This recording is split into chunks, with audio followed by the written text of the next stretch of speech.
इंसान वो है जो हर एक इंसान को खुद जैसा समझे, वरना खुद को खुदा समझने वाले तो लोग हजारों हैं।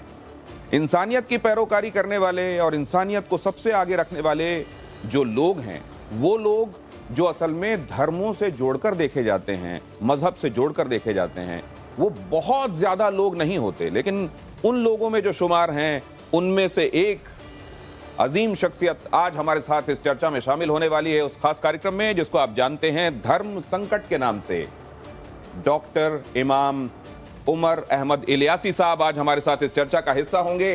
जोरदार तालियों से उनका खैर मकदम होना चाहिए। आइए सर, आपको लेकर चलता हूं। आज बहुत सारे सवालात आपका इंतजार कर रहे हैं, बहुत सारे खास मेहमान हमारे साथ और भी हैं जो अपने सवालों के साथ आपके लिए तैयार हैं। लेकिन इलियासी साहब की जो खुसूसियात हैं वो ये कि वो हर मजहब को पूजा पद्धति का तरीका मानते हैं और ये मानते हैं कि इबादत तो असल में एक ही हो रही है, एक की हो रही है, और ऊपर वाले की बनाई हुई हर कृति ऊपर वाले की है और यही हमारा और ऊपर वाले का संबंध है। अगर ऐसा है तो उसकी बनाई हुई कृतियों में, उसके क्रिएचर्स में आपस में मतभेद नहीं होना चाहिए, और मतभेद अगर हो भी तो मनभेद तो बिल्कुल नहीं होना चाहिए, और इस हद तक तो बिल्कुल नहीं होना चाहिए कि वो दुश्मनी में बदल जाए। तो ऐसी बातों को मानने वाले इमाम साहब आज हमारे बीच में मौजूद हैं, और वो तमाम लोग जो इमाम का मतलब जानना चाहते हैं, वो बता दूं कि असल में धर्म के मामलों में लीड करने वाले को इमाम कहते हैं। इमाम बहुत दानिश, बहुत पढ़े लिखे लोगों में से होते हैं जो लोगों को ये बताने का काम करते हैं कि मजहब के हिसाब से क्या सही है, क्या गलत है, जिनके पीछे सफ में खड़े होकर लोग नमाज अदा करते हैं। इमाम साहब उनमें से एक, और इमाम साहब क्योंकि चीफ इमाम हैं, मैं आपको यह भी बता दूं कि दुनिया के सबसे बड़े संगठनों में से एक की वो नुमाइंदगी करते हैं। ये भी आपको बता दूं कि हिंदुस्तान में करीब 5 लाख इमाम, उनका जो संगठन है उसके वो मुखिया हैं। सर, बहुत स्वागत है आपका धर्म संकट में।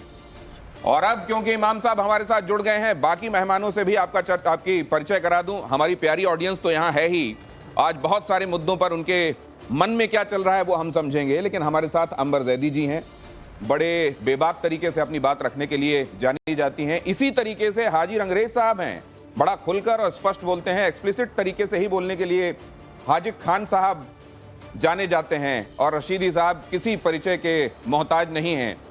आप जानते हैं कि रशीदी साहब भी बड़ा खुलकर अपने दिल की बात को सामने रखते हैं। आज इमाम साहब के सामने क्या क्या आने वाला है, मुझको लगता है कुछ एंटीसिपेशन तो उनको भी हो रहा होगा, लेकिन सबसे पहले जरा मैं उनसे जान लूं कि आप कैसे हैं साहब। सब जगह अमनो अमान है, सब ठीक है? बिल्कुल, बहुत शुक्रिया। बिल्कुल। आप बीते दिनों इस बात को लेकर परेशान भी थे कि आप अमन का और मोहब्बत का पैगाम लेकर लोगों के बीच में गए थे प्राण प्रतिष्ठा के दौरान, और आपको फतवा जारी कर दिया गया था। उसके बाद आप उसको एनालाइज करने, समझने में लगे हुए थे, आपके लोग भी लगे हुए थे। आप ये भी कह रहे थे तब कि मैं समझूंगा वो कौन से लोग हैं, वो मानसिकता क्या है। अब तक क्या क्या समझ में आया? ये बात मैं अक्सर सभी को कहता हूँ कि हमारी सबकी जातियाँ ज़रूर अलग हो सकती हैं, हमारी इबादत करने की तरीके ज़रूर अलग हो सकते हैं, हमारी पूजा पद्धति सबकी ज़रूर अलग हो सकती है, हमारे सबके धर्म ज़रूर अलग हो सकते हैं, लेकिन हमारा जो सबसे बड़ा धर्म है इंसान और इंसानियत है। भारत में रहते हैं, हम सब भारतीय हैं, राष्ट्र सर्वोपरि है। उसी पैगाम को लेकर मैं वहाँ राम मंदिर पहुँचा था। वही मेरा एक पैगाम था, एक संदेश था तमाम, एक सौहार्द का, कि देश में अमन शांति का पैगाम रहे, देश के अंदर एक अच्छा माहौल बने, और उसी पैगाम को, संदेश को लेकर गया।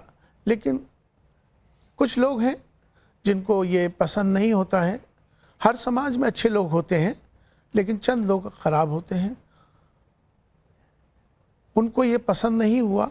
देश पूरा भारत से बाहर, पाकिस्तान से, बांग्लादेश से, दुबई से, इंग्लैंड से, तमाम देश में, पूरी दुनिया में जब ये बात निकली और उन्होंने इस बात की मुखालफत करनी शुरू करी, और तमाम अलग अलग जगहों से फतवे जारी किए, भारत से, दुबई से और अमेरिका से, 3 पाकिस्तान से ये फतवे जारी हुए। लेकिन मेरा अपना मकसद है, मेरा सौहार्द है, मकसद आपस में मिलके रहना चाहिए, उसी पैगाम को लेकर आगे गया। उसके लिए मुश्किलात होती हैं, मुझे मालूम था, उसके लिए मुझे उस पर बहुत विचार करना पड़ा, लेकिन मैं आखिर में जब वो गया हूँ और वहाँ जाने के बाद से जो मुझे एक पूरे देश में एक अच्छा संदेश गया आपसी भाईचारे का, आपस में मोहब्बत का, मेरे लिए ये काफ़ी था। नहीं, लेकिन उस दौरान आपको ये तमाम जगहों से फतवे तो मिले ही, आपको धमकियां मिली। एक उस तरीके की ही फोन कॉल जब इमाम साहब को आई, आप देखिए उसमें क्या क्या कहा गया था। और मैं ये भी समझना चाहता हूं कि उनकी अमन की कोशिश असल में वो काउंटर प्रोडक्टिव हो गई या अमन की कोशिश उनकी कामयाब हुई। पहले जरा ये सुनिए और देखिए कि उस समय क्या हुआ था। मैं वापस नहीं लूंगा शब्द। वापस लेना, आप अगर वापस नहीं लोगे तो ये आंदोलन होगी कि आपके पीछे आंदोलन करो मेरे खिलाफ साजिश रचो, कहां से करो मुझे नहीं मालूम। आपका नाम क्या है, पहले नाम बताइए। हैसियत भी नहीं है आपकी, हैसियत भी नहीं है। आप मुझे सुनिए, बन गए हो आप। मैं दो का हूँ या मैं क्या हूँ? मैं खराब इंसान हूँ। आरएसएस के हो आप, मैं आरएसएस का हूँ, मैं आरएसएस का हूँ या किसका हूँ या देश का हूँ? मुझे आपसे सर्टिफिकेट नहीं चाहिए। तो इतना ज्यादा स्ट्रेस उन दिनों आपने झेला, लगातार इस तरह के कॉल आ रहे होंगे। ये तो इत्तेफाक से उस समय मीडिया आपके सामने थी, तो आपको क्या लगा कि ये अमन की कोशिश, आप क्या एक बार की ये भी ख्याल आया क्या कि ये हवन करने में हाथ जल रहे हैं तो हवन करना रहने ही दूं? फिर दरअसल जब इस तरह के जो काम होते हैं जहाँ देश, इंसानियत, आपसी सौहार्द, तो इस तरह की मुश्किलात तो आती हैं। तो मुझे लगता है कि ये उनसे हमें घबराना थोड़ी है, उनसे हमें डरना थोड़ी है, लेकिन हमें ये ध्यान रखना है कि हमारे लिए देश हमारे लिए सबसे ज़्यादा है, राष्ट्र सर्वोपरि है हमारे लिए।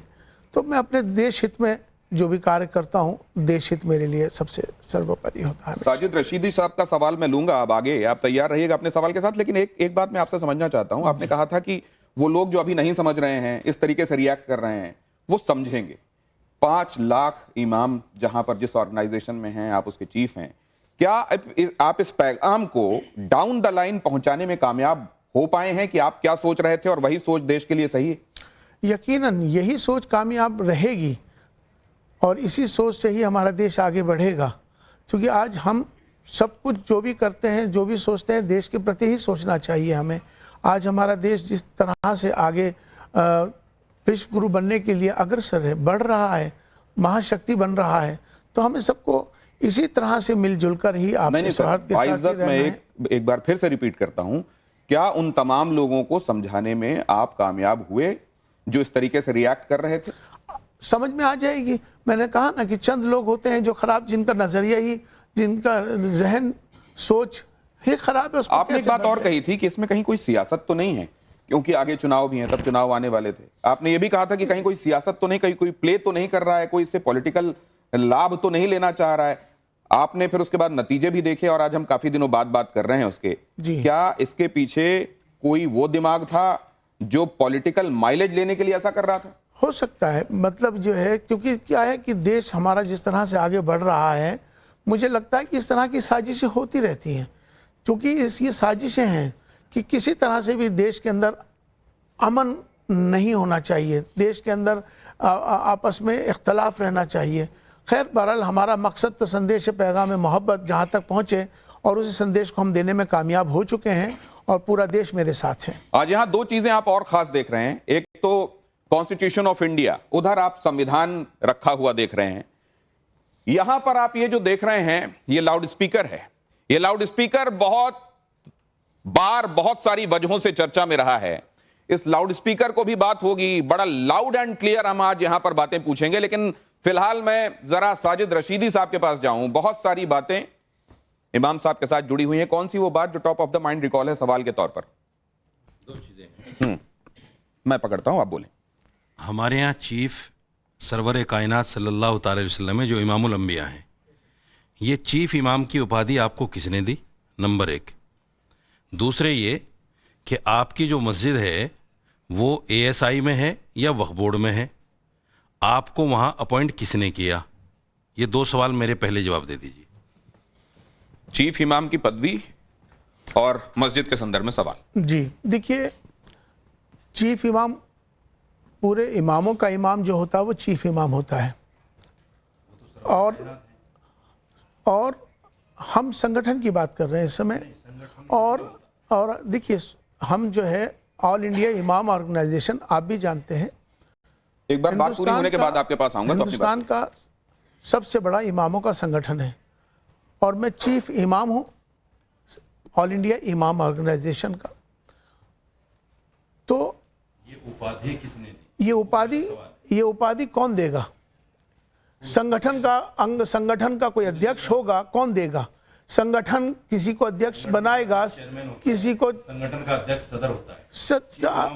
बिल्कुल हमारे आपके पास आऊंगा तब आप अपनी बात कह लीजिएगा। एक बार इनकी सुन लीजिए, आपने जो सवाल पूछा उसका जवाब दे दीजिए। दूसरी बात आपने कही कि ये मस्जिद जहाँ पर मेरा संगठन का ऑफिस है जी, कायनात है चीफ अंबिया, अब वो इमामुल अंबिया है। वो मैं इमामुल अंबिया की बात नहीं कर रहा हूँ, चीफ इमाम की बात, इमामुल अंबिया की बात नहीं है। इमाम है ना, उसको भी हक नहीं है हम चीफ इमाम कहें।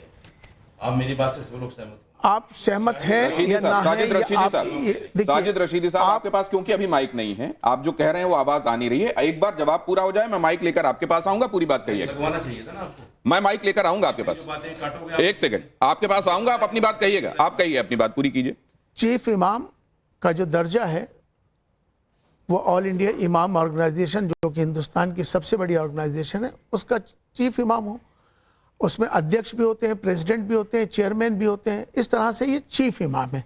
इसी तरह से हमारे यहाँ पर अगर आप देखेंगे कि चीफ मुफ्ती होता है, ग्रांड मुफ्ती जिसको कहते हैं, ग्रांड इमाम भी होता है, ग्रांड इमाम भी होता है, जिसको ग्रांड मुफ्ती भी होता है, ग्रांड इमाम भी, मुफ्ती भी, चीफ इमाम भी। मस्जिद के मुतालिक क्या जवाब है? मस्जिद के मुतालिक यह है कि इनका जो सवाल है कि मस्जिद ASI में, तो इनको शायद वो पता नहीं किस संदर्भ में ये क्या सोचकर जहन में इनके है और क्या सवाल ये करना चाह रहे हैं, मुझे मालूम नहीं। लेकिन आज इनके जहन को साफ करना मेरी जिम्मेदारी है कि ना तो वो मस्जिद ASI में है और ना ही वो इस समय मस्जिद वक्फ बोर्ड में है।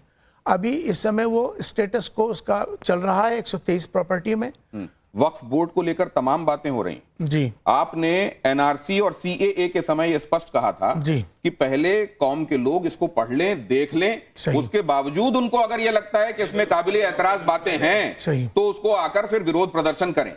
इसको लेकर आपका क्या कहना है? आप CNRC पे कहां चले गए आप? सर, इंटरजेक्शन बीच में उनको आवश्यक लग रहा है। वो चाहते हैं कि जब आप बोलें उसी समय हिज्जे करके वो आपसे सवाल भी पूछते रहें। एक सेकंड माइक लगवाइए आप, माइक सबको लगवा दीजिए।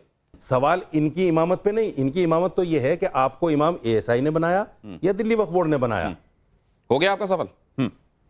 जी, ना तो मुझे ASI ने बनाया और ना ही वक्फ बोर्ड ने। अभी मैंने जिस तरह से कहा कि ये हमारा ये मस्जिद 450 साल पुरानी मस्जिद है और 1911 में इसकी रिक्वायरमेंट हुई इस पूरे जगहों की।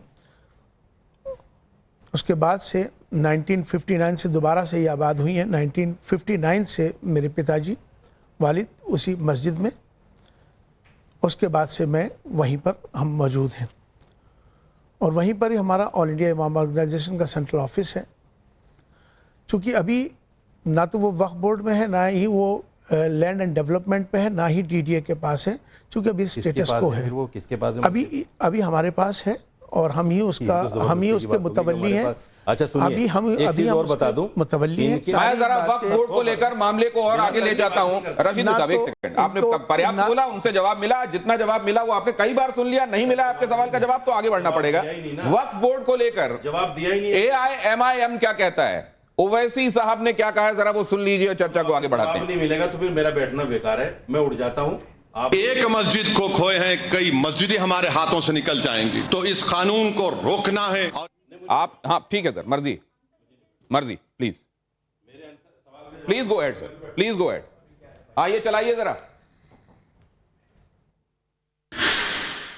एक मस्जिद को खोए हैं, कई मस्जिदें हमारे हाथों से निकल जाएंगी, तो इस कानून को रोकना है। और ये बड़ा ही तारीखी नाजुक मोड़ पर आप और हम खड़े हुए हैं। अरे BJP RSS शिंदे वालों, ये जायदाद गवर्नमेंट की नहीं है, हमारे पुरखों की है।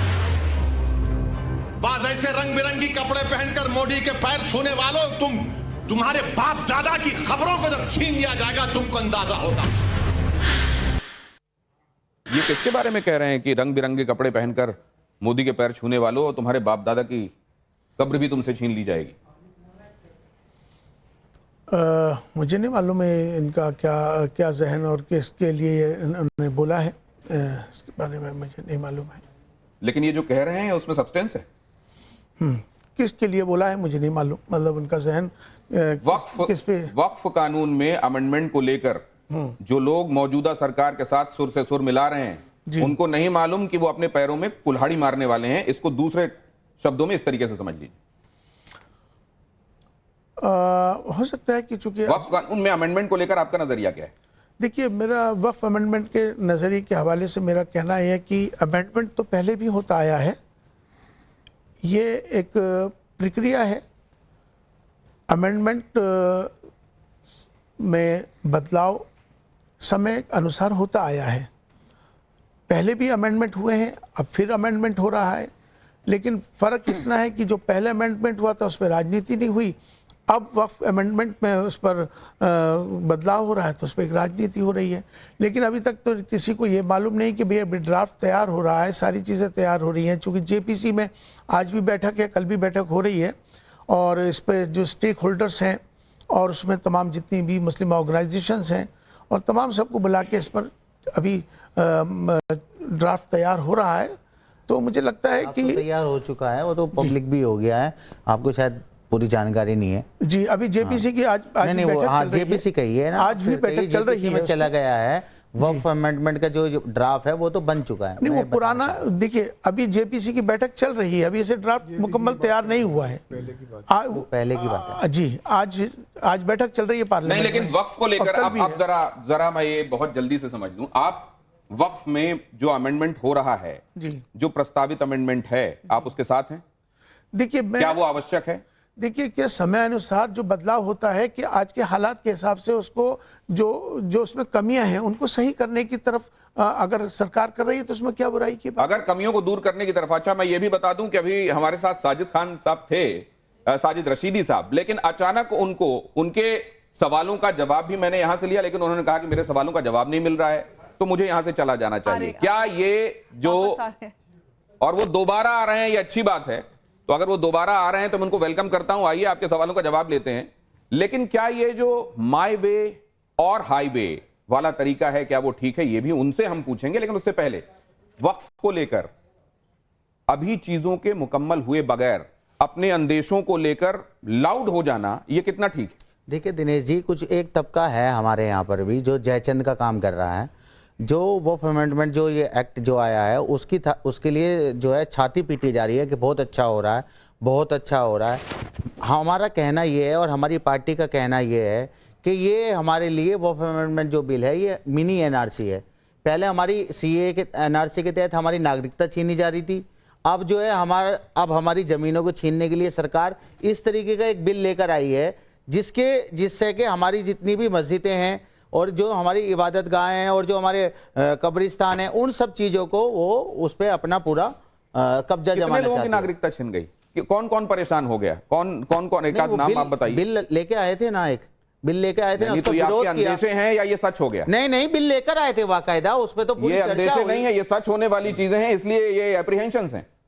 जल्द यही तो दिक्कत हमारे सामने आ रही है कि कोई भी विषय हो, चाहे वो एनआरसी का हो, चाहे यूसीसी का हो, सीएए का हो, जनसंख्या का हो, ये सारे जो विषय है ना, बेसिकली ये विषय सारे राष्ट्रीय विषय हैं, लेकिन उस पर एक राजनीति होती है और उसी पर राजनीति करते हुए उसको ये सोचने लग जाते हैं कि मतलब ये हमारे लिए।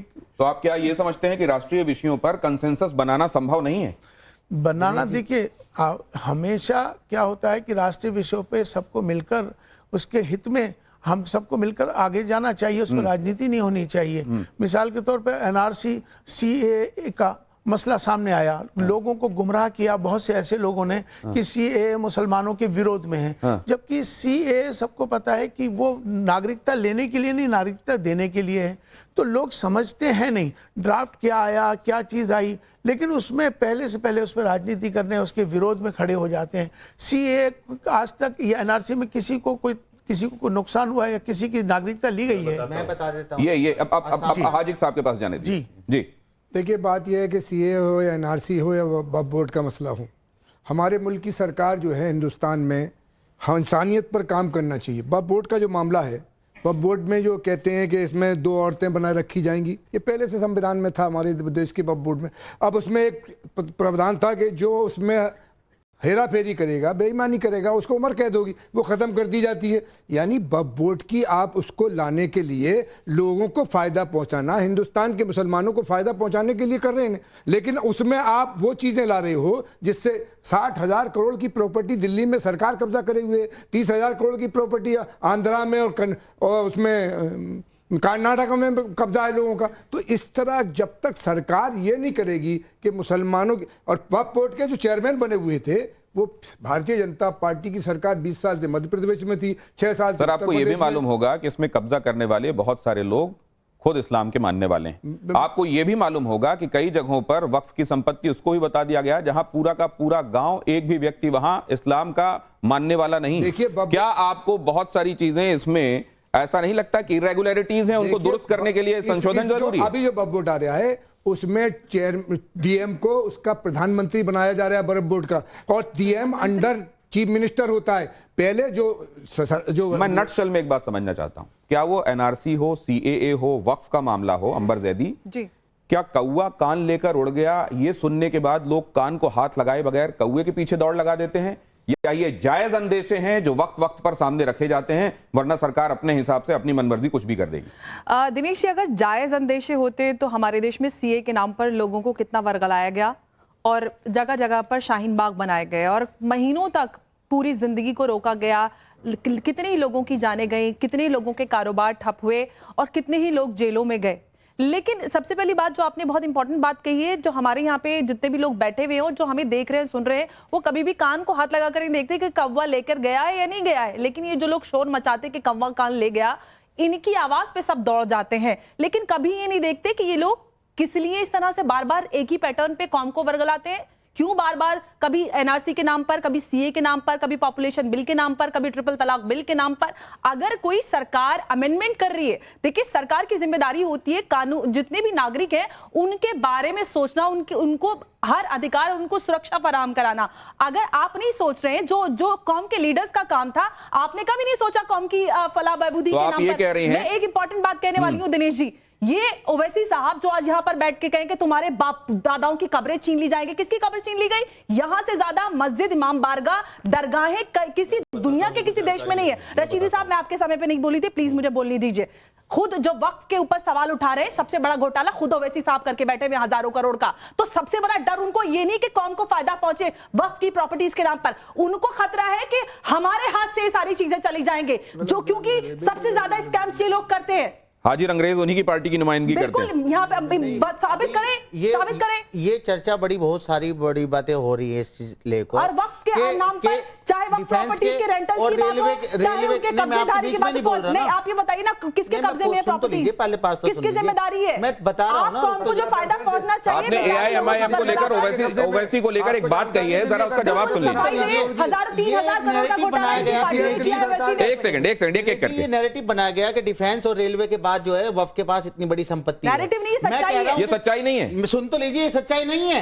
2 मंदिर ऐसे हैं साउथ में जिनकी 3 गुना ज्यादा जो है संपत्ति और पैसा उनके नहीं, उससे क्या ये बात, उससे क्या ये बात गलत हो जाती है? अरे सर, क्या ये तथ्य गलत हो जाएगा उस तथ्य की वजह से? नहीं, वो ये सच्चाई नहीं है क्या देश की? क्या बनाया जा रहा, क्या दिखाया जा रहा है कि मुसलमानों के पास इतनी बड़ी संपत्ति है, इतनी सारी जगह है, 9 लाख एकड़ जगह है।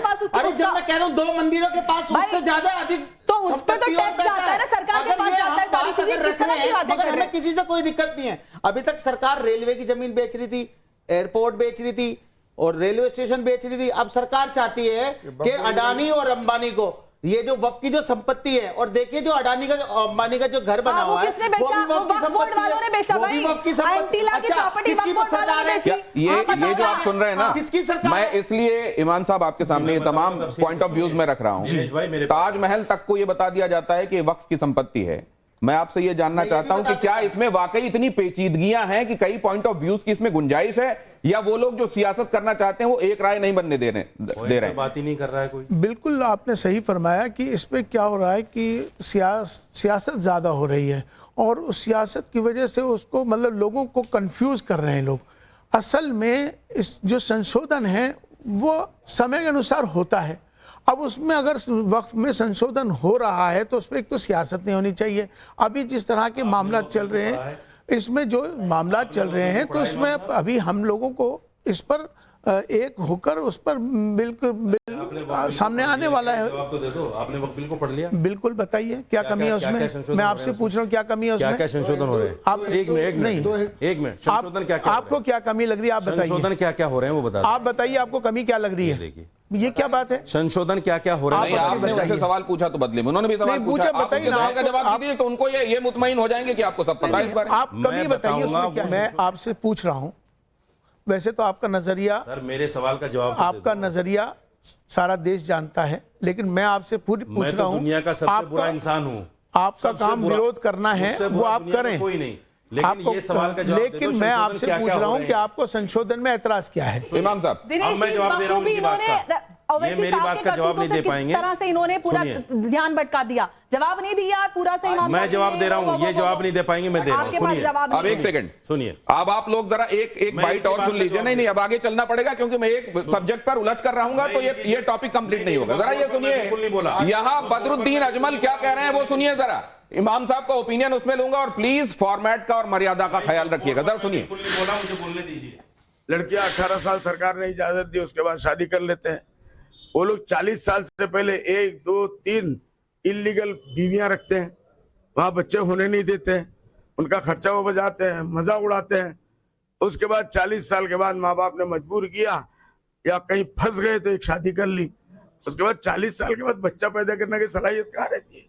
तो कैसे उम्मीद रखते हैं कि वहां से इतने बच्चे बढ़ेंगे? तो जो लोग टाइम पे फर्टाइल जमीन के ऊपर आप जब मिट्टी डालोगे और दवा डालोगे तो वहां से तो धान ही धान उगेगा, खेती अच्छी होगी, लहान होगी, तरक्की होगी। तो उनको भी अपनाना चाहिए मुसलमानों के इस फॉर्मूले को।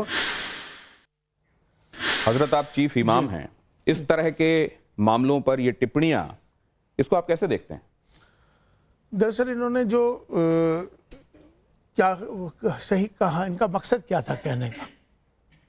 ये मकसद ये बता रहे हैं कि विवाह को लेकर इनका ओपिनियन क्या है, विवाह की उम्र को लेकर इनका ओपिनियन क्या है, और जिन शब्दों में जिस तरीके से वो बता रहे हैं वो भी बदरुद्दीन साहब को नहीं, क्योंकि अभी तो विवाह का तो हमारे यहाँ 18 साल से उम्र जो है सरकार ने जो प्रस्ताव लाया था समान उम्र करने का लड़का और हेमंत बिस्व शर्मा अभी एक बिल भी लेकर आया, आपको मालूम होगा। अच्छा, उसमें उन्होंने ये भी कहा कि काजी के पास रजिस्टर होने के बजाय ये अब जो निकाह होंगे वो रजिस्ट्रार के पास रजिस्टर होंगे। हाँ तो क्या बुराई है? नहीं, अब उसको लेकर वहां ये भी कहा गया कि हमेशा एक वर्ग विशेष को टारगेट कर भारतीय जनता पार्टी की सरकारें चलती हैं।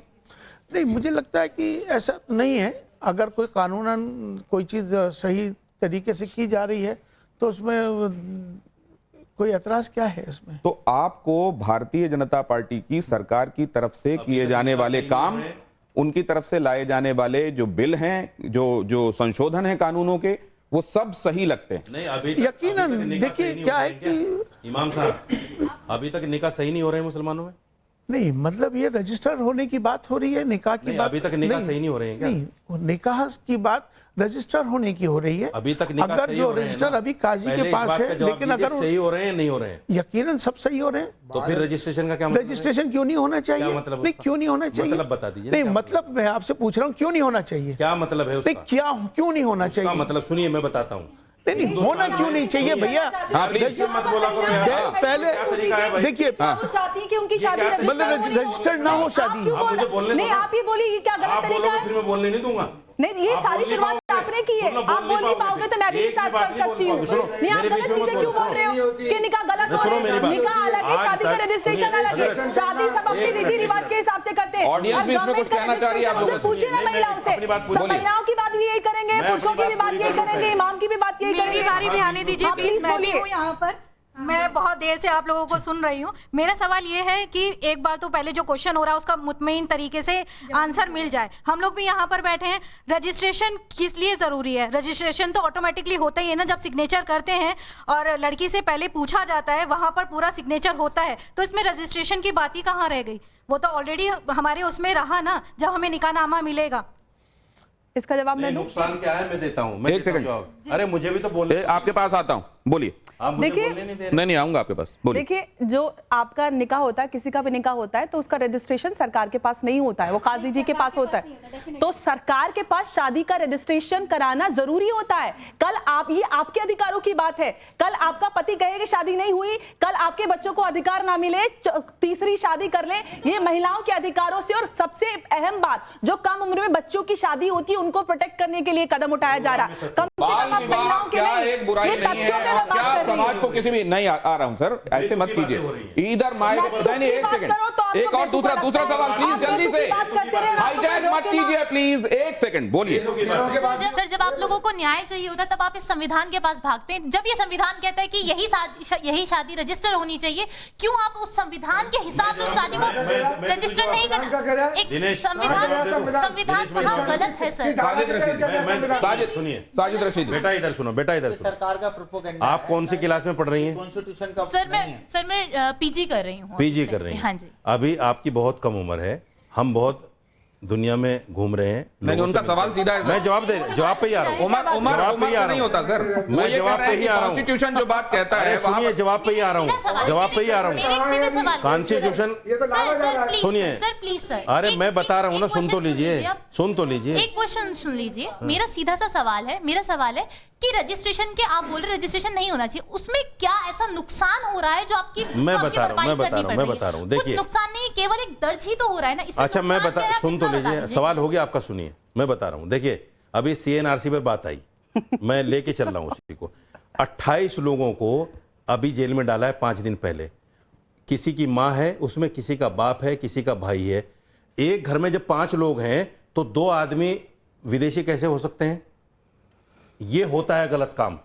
रजिस्ट्रेशन के नाम पर भी जो गलत काम होगा, यहां 60% इनलिटरेसी है इस देश के अंदर, 60%। समझ रहे हैं आप उस बात को? जो इनलिटरेट लोग हैं, जिनको ये पता नहीं रजिस्ट्रेशन कहां होगा, कैसे होगा, मतलब साजिद रशीदी साहब गलत कह रहे हैं बहकाया जाएगा, बीवी बदल दी जाएगी, उनका गलत इस्तेमाल होगा। रजिस्टर हो गया, पे कौन चल रहा बाद में हो सकता है बीवी बदल जाए, आप ये कह रहे हैं? तो फिर आप ये बात ही कह रहे हैं, 5 लोगों का परिवार, उसमें 2 विदेशी कैसे निकल आए? आपने ये बात कही ना अभी। ये हेमंत विश्व शर्मा से पूछो। मैं ये कह रहा हूं कि अगर हेमंत विश्व शर्मा से पूछो, अपवादों को ये हेमंत विश्व शर्मा से पूछो जिसने 28 लोगों को जेल में डाला। आप अपवादों को नियम बनाएंगे? पूछो उनसे। नहीं, आप अपवादों को नियम बनाएंगे? आप अपवादों को नियम सवाल कर सकेंगे? हेमंत विश्व शर्मा नहीं कर पाएंगे। अब जरा ये भी नहीं कर पाएंगे आप। अब इलेक्शन की बातें भी हो रही हैं, 1 नेशन 1 इलेक्शन की बात भी हो रही है। अभी कश्मीर और हरियाणा में हम चुनाव देख रहे हैं।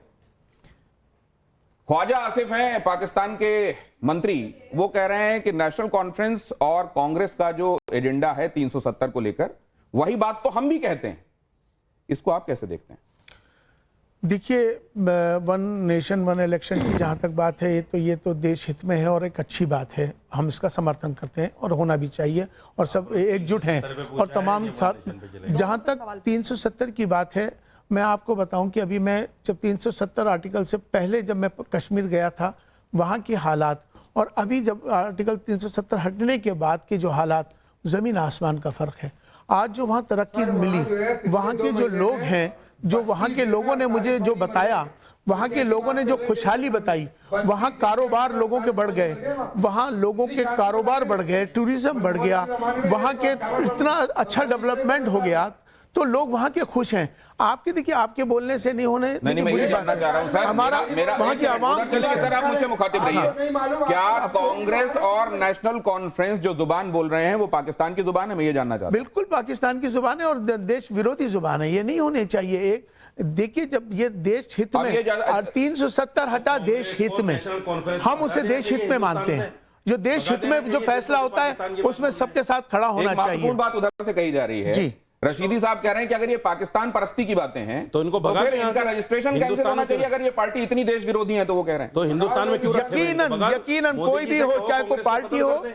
पार्टी हो या कोई भी व्यक्ति हो, अगर देश के खिलाफ कोई भी काम करेगा वो देश विरोधी होगा, देश के खिलाफ उसको। उमर साहब ये बताइए, अब एक बात और कही जा रही है, एक सेकंड आपकी बात पर आ रहा हूं, आप ही की बात पर आ रहा हूं। वाले ये संविधान की अवहेलना कर रहे हैं या ये संवैधानिक बात कर रहे हैं? ये जब भारत देश आजाद हुआ था, एक 300 आदमी थे संविधान को बनाने वाले में, उस संविधान की तरमीम करने वाले, उनके सामने जीरो भी नहीं है जो जिन्होंने संविधान बनाया था, जिसमें बाबा साहब अंबेडकर थे। और आज जो संविधान बना रहे उसके एतबार से जीरो भी नहीं। मैं ये पूछ रहा हूं, ये हिंदू राष्ट्र की बात करने वाले ये देश हित की बात कर रहे हैं या देश विरोधी बात कर रहे हैं? सर एक सेकंड हाजिक साहब, एक बात आपसे भी पूछता हूं। आप ये कह रहे हैं कि जीरो जो कह रहे हैं आप, तब कॉन्स्टिट्यूएंट असेंबली में कितने लोग थे आपने ये कहा? 300। बाबा साहब के संविधान के बारे में आपने बताया और अभी आप जीरो कह रहे हैं। हाँ, अमेंडमेंट्स को लेकर आपका नजरिया क्या है? वो मसला ऐसे नहीं थे कि 46 को 86 मैं आपसे जानना चाह रहा हूं कि क्या अमेंडमेंट को आप मानते नहीं मानते हैं?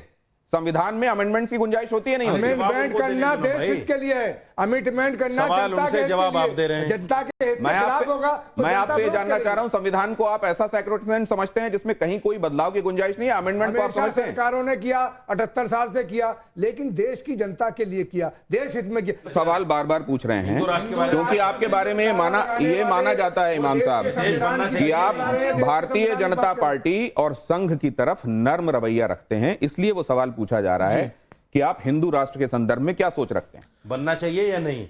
यस या नो? देखिए यस या नो?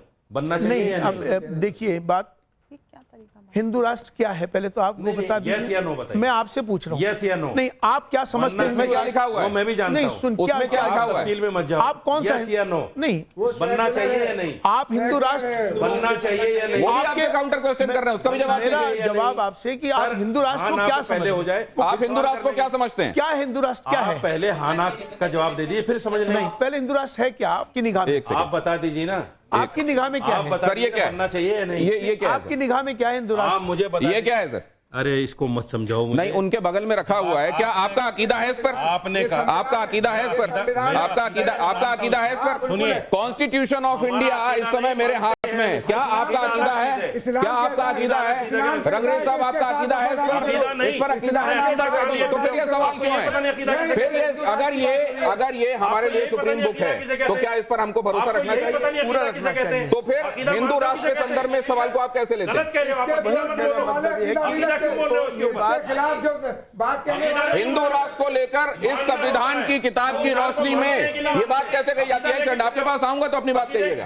एक सेकंड रुकिए, बताइए। आपका अकीदा है इस पर? मेरी तरफ देखिए और बताइए। पूरा अकीदा है मेरा इस पर, और भारत के हर व्यक्ति का अकीदा है इस पर। अकीदा है क्या आपका इसके ऊपर? पूरा अकीदा है, पूरे भारत के हर व्यक्ति का। ये कॉन्स्टिट्यूशन है भारत का, कुरान पे है, अल्लाह के रसूल हमारा भारत का कॉन्स्टिट्यूशन। अकीदा और किसी चीज पे नहीं हो सकता। अकीदा हमारा हमारा अकीदा क्या है?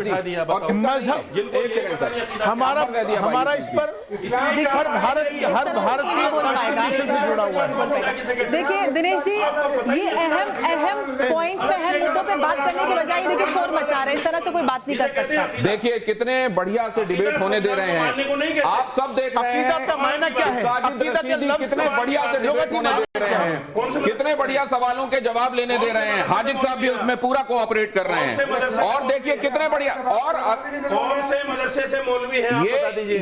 ये लगातार ये कोशिश की जा रही है कि आप बोले नहीं। सर, अगला सवाल आपसे। अब तरक्की और विकास का एक जो फॉर्मूला है वो कहता है सबका साथ, आता हूं सर जी, सबका साथ, सबका विकास, सबका विश्वास। जी, अरशद मदनी साहब को अगर आप सुने तो वो कहते हैं हिंदुस्तान में मुसलमानों की हालत इस समय सबसे दयनीय है और मुसलमान सबसे ज्यादा हाशिए में हैं, परेशान हैं।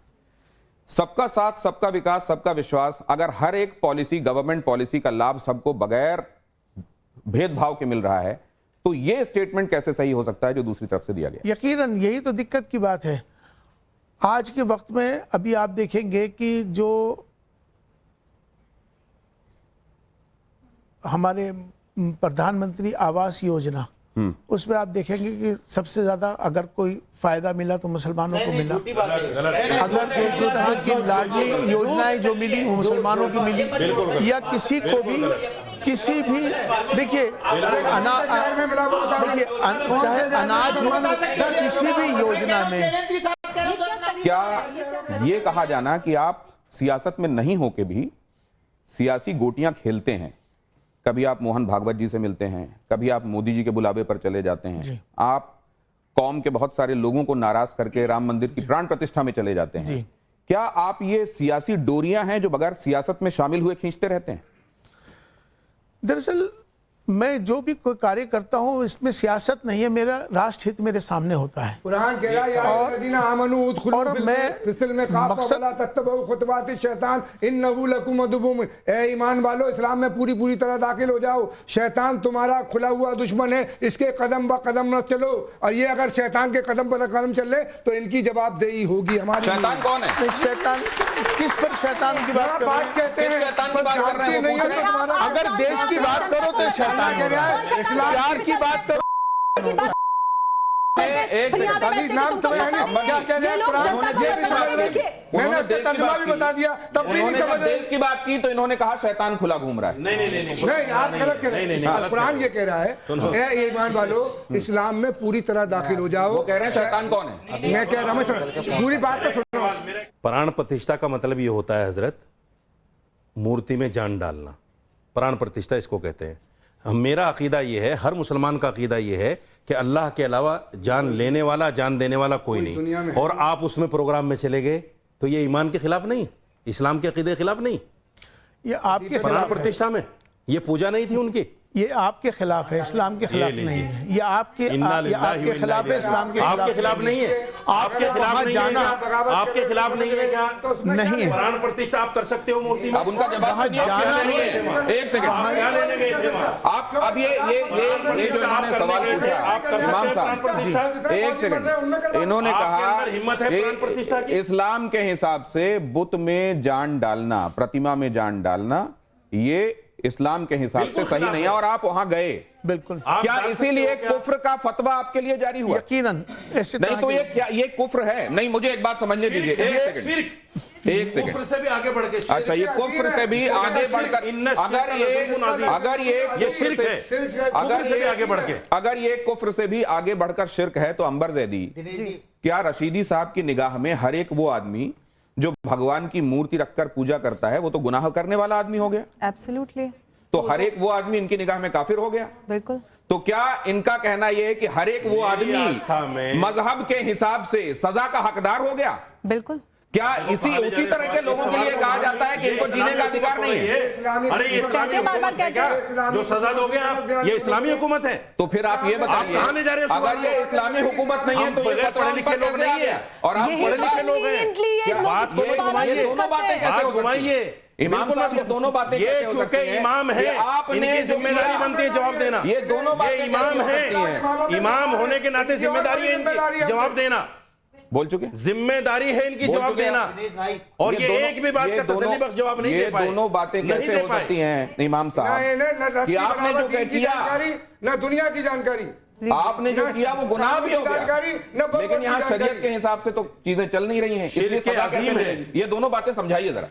देखिए, ये मेरे और ईश्वर के, अल्लाह के मामलात हैं कि मैंने क्या किया, मैं क्यों गया। आपका जाहिर, आपने जाहिर क्या देखा? सिर्फ जाने पे जाहिर। एक आदमी जाहिर में बुतों की पूजा कर रहा है तो उस पे फतवा आपने देखा, पूजा करते देखा, दिल को नहीं माना जाएगा। नहीं, आप बुत के सामने बैठ के कहो मैं तो अल्लाह अल्लाह कर रहा हूं, कोई नहीं मानेगा। आप बोलिए सर, आप बोलिए, हम लोग सुन रहे हैं, आप बोलते मानेगा। आप बोलिए सर, बोलिए। कोई नहीं मानेगा। नहीं, आप बोलिए सर, बोलिए और बोलिए। कुफ्र फतवा जो लगता है वो जाहिर पे लगता है, जाहिर पे। नहीं, आप चूंकि प्राण प्रतिष्ठा के प्रोग्राम में गए, ठीक है, सबने देखा, ठीक है, इसलिए आपके ऊपर फतवा लगा। आप समझे? मैं माफी मांगता हूं अल्लाह, मैंने आज तक ये मैं तौबा करता हूं, सबके सामने तौबा करता हूं। आप भी कर लो, क्या हर्ज है? मैंने कहा था मुझसे बर्दाश्त नहीं होती ये चीजें। मैं अल्हम्दुलिल्लाह मुस्लिम हूं, मेरा इस्लामिक माइंड सेट है, अल्हम्दुलिल्लाह माइंड सेट है मेरा। एक सेकंड, इस्लामिक माइंड सेट है मेरा, है और रहेगा, बिल्कुल रहेगा। आपके अलावा 3 गेस्ट हैं। अरे भाई तीनों से करा लो ना, करा लो ना।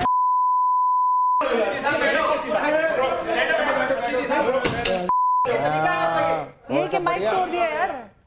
ये तो सब गलत बातें कर रही हैं। नहीं, वो जो आपको समझ में नहीं आएगा वो गलत नहीं हो जाएगा ना बगावत कर रहे हैं दीन के खिलाफ, तो कर भाई मेरी मत कीजिए मेरे खिलाफ कभी। आपने सब ये आप दोबारा मत बोलिएगा। आप दीन के खिलाफ कौन बगावत कर रहे हैं? या दीन के खिलाफ है जो मैंने आज पुलिस का विरोध कर दिया आपने। आप कुरान की आप कह रहे हैं कि शैतान वाला काम कर तर्जुमा रहे हैं। आप होते कौन है बात बोलने वाले? आप होते कौन है बोलने वाले? अथॉरिटी दी किसने दी? उनको लेके भी ऐतराज यही था। कौन शैतानी रास्ते पे चल रहा है? उनको लेके उनको लेके भी ऐतराज यही था। उनको लेके भी ऐतराज यही था दीन का खंजर लेके लोगों को बरगलाते फिरते हैं। आप कुछ नहीं जानती। आप नहीं बोल रहे।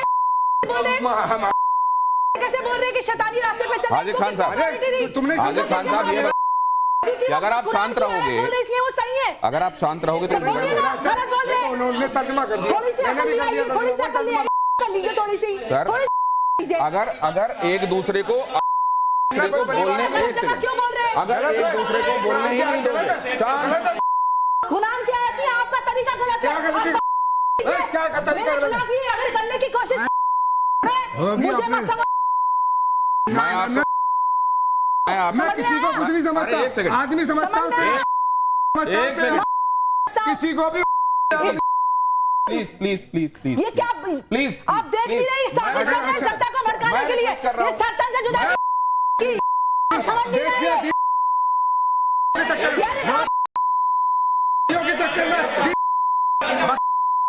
पूरी दुनिया को बर्बाद कर रही है। तो ये कर क्या रहे हैं? एक सेकंड, दीन की बेइज्जती भी नहीं जानती। एक सेकंड। ना नमाज पढ़ा ना रोजा की ना किसी चीज की कर रही है। मुझसे तमीज से बात कर। ये एक सेकंड बात करने का दीन के खिलाफ कर रही है। तेरे उड़ेंगे। अगर ना उड़े तो मेरे मुझ के बात नहीं। एक सेकंड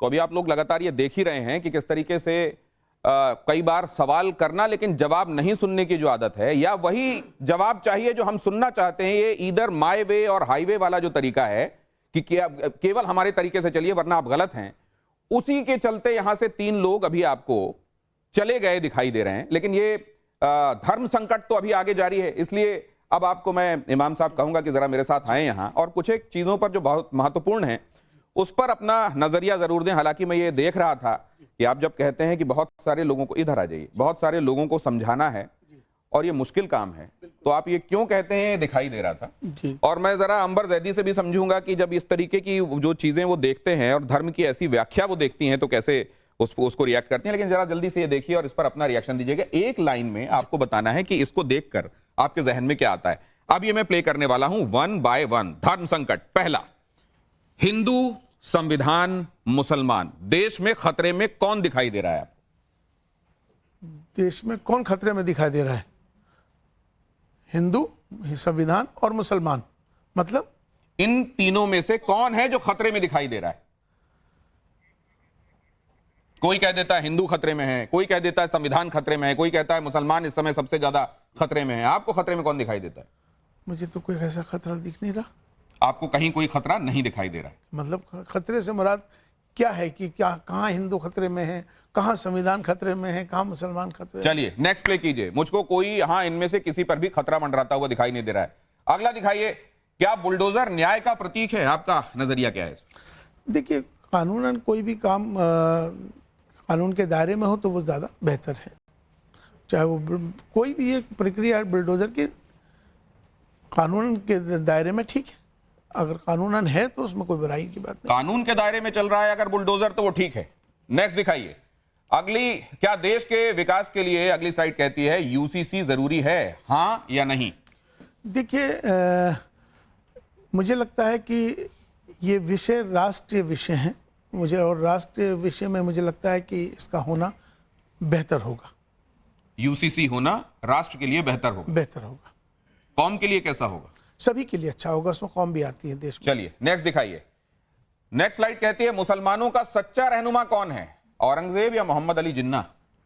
क्योंकि इनको बहुत बार बहुत तरीके से रहनुमा के तौर पर प्रोजेक्ट पोर्ट्रे किया गया है। इनमें से कौन दिखाई देता है आपको रहनुमा? मैंने तो इनको भी नहीं देखा, इनको भी नहीं देखा, तो इसलिए तो इनमें से कोई भी मेरे को रहनुमा नहीं दिखाई देता, ये कह रहे हैं। मोदी जी रहनुमा दिखते हैं। कौन दिखाई देता आपको रहनुमा? नरेंद्र मोदी जी रहनुमा दिखते हैं, जिनको हमने देखा है। ना मैंने उनको देखा, ना मैंने इनको देखा। तो तीसरी तस्वीर आपने लगाई नहीं। मुझको तो नरेंद्र मोदी में रहनुमा मुसलमानों का दिखाई देता है। वैसे इस बात को लेकर बहुत सारे लोग आपको कहते हैं कि आपने चश्मा ही ऐसा लगा रखा है कि आपको उन्हीं में सब कुछ अच्छा दिखाई देता है। क्या कहना, जो अच्छा करेगा उसको अच्छा ही कहा जाएगा। तो क्या ये राष्ट्रीयता का चश्मा है जिससे आप देखते हैं, इसलिए उनमें अच्छा ही दिखाई देती है? देश के प्रति समर्पित हैं, देश के लिए लगे हुए हैं, देश को आगे बढ़ा रहे हैं, तो क्यों ना कहा जाए। तो राष्ट्रीयता की बातों में एक बात और समझ लेना चाहता हूं, जब आप करते हैं तो कई लोग इसको कौम के खिलाफ क्यों देखते हैं? उनका अपना नजरिया है। ये नजरिया कायम रहेगा या बदलेगा? बदलना चाहिए, वक्त बदलेगा। ये विशफुल थिंकिंग है, बदलना चाहिए, या ये दुआ है? ये फैसला आप कीजिएगा। अगला देखिए, इनमें एक जैसा क्या है? महात्मा गांधी, मोहन भागवत, एक जैसा क्या है? उस वक्त के वो राष्ट्रपिता, चूंकि उनको तो मैंने देखा नहीं, आज के राष्ट्रपिता मैंने इनको डिक्लेयर किया हुआ है, तो इनको मैंने देखा है। हालांकि उनके लिए एम्बेरेसिंग हो गया था और उन्होंने कहा था कि मुझे मत कहिए, आप राजऋषि कह देते हैं, आप राष्ट्रपिता कह देते हैं, और ये वो कहते हैं कि हमको इस तरह की उपाधियां मत दीजिए। लेकिन आप ये कह रहे हैं कि वो तब के थे, ये आज के हैं? आज के हैं और आज भी रहेंगे, और ये आगे भी रहेंगे। राष्ट्रपिता के संदर्भ में ये बातें एक बार फिर से इलियासी साहब कह रहे हैं। नेक्स्ट दिखाइए। पीएम मोदी के घर में एक नन्हा मेहमान आया, बीते दिनों ये तस्वीरें आपने देखी होंगी, आपके जहन में क्या आया? बहुत अच्छा आया, और इससे एक उनका लगाव, उनका जो भाव गाय के प्रति, और उसका एक बहुत पॉजिटिव संदेश है। मुझे लगता है कि ये जिस तरह से उन्होंने इसको अपने मेहमान को बुलाया है, ये बहुत पॉजिटिव है और अच्छा है। ये पॉजिटिव सिर्फ इमाम इलियासी साहब के लिए है? सभी के लिए, देश के लिए है, क्योंकि देश के अभी प्रधानमंत्री हैं, तो प्रधानमंत्री जो इस समय जो कर रहे हैं वो देश के लिए ही है। अगला दिखाइए। प्रधानमंत्री नरेंद्र मोदी जो कर रहे हैं, इससे बहुत सकारात्मक वातावरण तैयार हुआ है। ब्रुनेई के उमर अली सैफुद्दीन मस्जिद में मोदी दिखाई दिए, आपके जहन में क्या आया? अच्छा आया। लेकिन आप ये जरा बताएंगे कि कई ऐसी कंट्रीज हैं जो असल में मुस्लिम कंट्रीज मानी जाती हैं। यहां भी देखिए, आप मिडिल ईस्ट में देख रहे हैं मंदिर बन रहा है। अभी हमको यह भी सुनने में आया कि एक जमाने में सोवियत संघ का हिस्सा रहा, अब उससे अलग हो गया, लेकिन मुस्लिम कंट्री रहा। एक जो मुल्क है वो ये तय कर रहा है वहां बुर्का नहीं होगा, वो विकास के रास्ते पर चलेंगे, वो तरक्की याफ्ता होंगे। ये क्या असल में जो मजहब कहता है उसके खिलाफ जाना है? नहीं, दरअसल अभी जो तस्वीर आपने लगाई है मोदी जी की मस्जिद में, तो मस्जिद तो सभी के लिए होती है, खाली हिंदू या तजाकिस्तान ने फैसला किया है कि वो दकियानूसी बातों को नहीं मानेगा। उसने अपनी दकियानूसी कौन सी चीजें उसको डिफाइन भी किया है। मैं ये जानना चाहता हूं कि इमाम साहब के हिसाब से वो तरक्की याफ्ता सोच है या आपके हिसाब से वो धर्म के खिलाफ, मजहब के खिलाफ सोच? देखिए, धर्म को वो आज भी उसी तरह से मानते हैं जिस तरह से मानना चाहिए। अभी आपको मैं बताता हूं कि जिस तरह से अब इंडोनेशिया को अगर आप देखते हैं, दुनिया का सबसे बड़ा लार्जेस्ट मुस्लिम पॉपुलेशन है इंडोनेशिया में, लेकिन वहां पर जो हिजाब है आप देखेंगे, जो चेहरा उनका खुला होता है, लेकिन बहुत सारी जगह जहां पूरा ढका होता है। तो मेरा मानना यह है कि अपने इस्लाम को भी मानते हैं, अपनी संस्कृति को भी मानते हैं, और इंडोनेशिया के जो लोग हैं, इसी तरह से तजाकिस्तान के लोग हैं, उन्होंने भी अपना एक नजरिया पेश किया है। वापस अपनी जगह पर आ सकते हैं। इमाम साहब ने बड़े दो टूक तरीके से सही को सही, गलत को गलत कहा है, लेकिन अब एक बात मैं आपसे समझते हुए, अंबर जैदी, आप अकेली बची हैं। वो लोग, जो तमाम लोग आए थे यहाँ सवाल पूछने के लिए, वो ना तो जवाब देने दे रहे थे, जवाब सुनने की भी उनमें सलाहियत नहीं दिखाई दे रही थी, पेशेंस भी दिखाई नहीं दे रहा था, और उसके बाद हर एक चीज में ऐसे टोका जा रहा था जैसे उन्होंने एक अपने दिमाग में प्री कंसीव्ड तरीका बना रखा है कि आज इनको बोलने नहीं देना। ये क्यों था? सबसे पहली बात तो शेर अकेला आता है, झुंड में आता नहीं है। झुंड में तो ऐसे कायर लोग वार करते हैं जिनको ऐसी जरूरत होती है। सबसे पहली बात तो ये देखिए, ये पहली बार नहीं है। आप जानते हैं कि मैं बहुत लंबे अरसे से टीवी में डिबेट्स करती हूँ और ये आए दिन का काम है, ये इनका पुराना नहीं तो अंदाज ऐसे लोगों है, का पुराना मोटिव क्या नेचर। लगता है आप?